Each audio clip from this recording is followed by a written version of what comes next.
Je prends la parole aujourd'hui pour vous affirmer solennellement ma démission depuis le 14 juin 2025 de mes fonctions de président du Conseil politique national de l'Alliance pour le changement, ainsi que mon retrait volontaire de ces partis.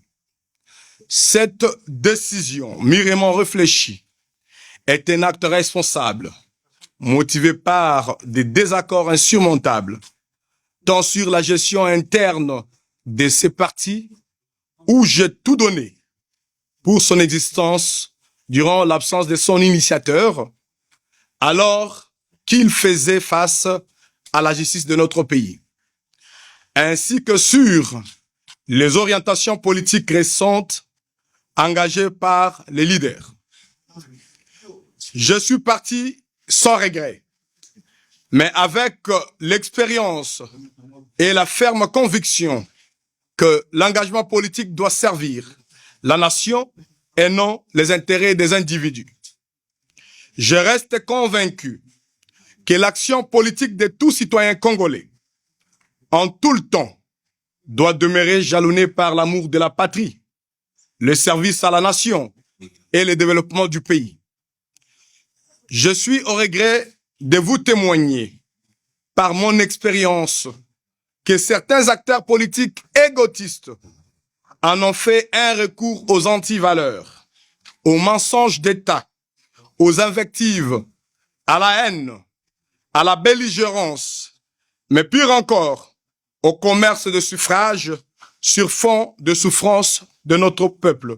La situation politique de notre pays appelle aujourd'hui urgemment à un sursaut patriotique collectif.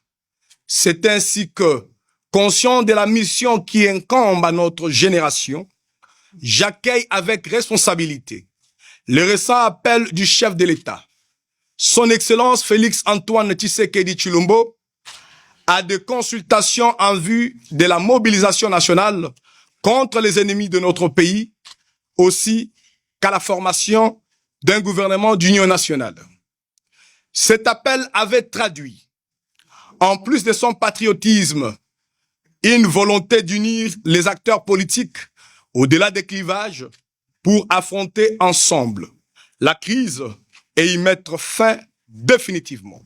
Ayant raté les récentes consultations initiées par le président de la République, qu'avait animé son conseil spécial en charge de la sécurité, j'exprime le vœu de rencontrer son Excellence Félix-Antoine Tshisekedi Tshilombo afin de lui présenter la feuille de route de notre organisation. Voilà.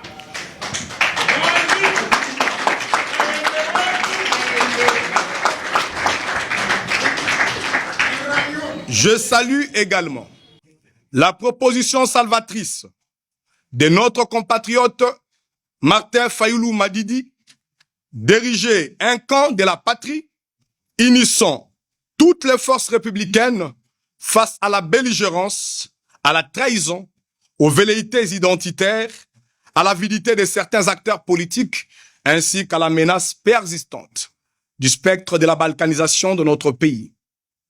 Mesdames et messieurs de la presse, c'est dans ces contextes et répondant avec patriotisme à l'appel de notre nation, ensemble avec d'autres compatriotes, je vous annonce la relance du courant progressiste avance pour un Congo émergent. Ce courant qui avait l'autre fois participé aux consultations du chef de l'État en prélude de la création de l'Union sacrée de la nation et qui se veut un catalyseur de la refondation nationale, un espace de rassemblement, de mobilisation, d'espoir et de propositions. Avance s'inscrit dans la dynamique patriotique qui ne laissera plus le sort de nos compatriotes entre les mains des commerçants de suffrage et des vendeurs d'illusions. Il se positionne comme un levier d'idées, d'éthique et d'action au service du peuple congolais. J'y réaffirme mon engagement patriotique aux côtés du chef de l'État, dans l'espoir de l'unité nationale pour construire une alternative crédible et durable à la crise actuelle, ainsi que conduire notre pays au triomphe face à nos ennemis. J'appelle toutes les Congolaises et tous les Congolais, jeunes et vieux, du nord et du sud, de l'est et de l'ouest, du centre, à me rejoindre massivement dans cette dynamique dès aujourd'hui. Résister à cet appel n'est rien d'autre qu'une haute trahison à la nation, et tout traître en répondra coupable devant le tribunal de l'histoire.